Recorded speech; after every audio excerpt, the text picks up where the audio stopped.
na mga spiritual na ginagawa, pagdarasal, palagi ang pagtanggap ng mga sakramento. For the season of Advent, the best preparation is spiritual preparation within. Mag-invest ka sa iyong spiritual na buhay, hindi lang pag-invest sa mga material na mga bagay.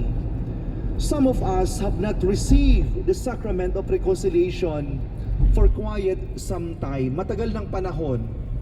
Alam mo, namimiss ka na ni Lord. Namimiss ka na ng inang simbahan.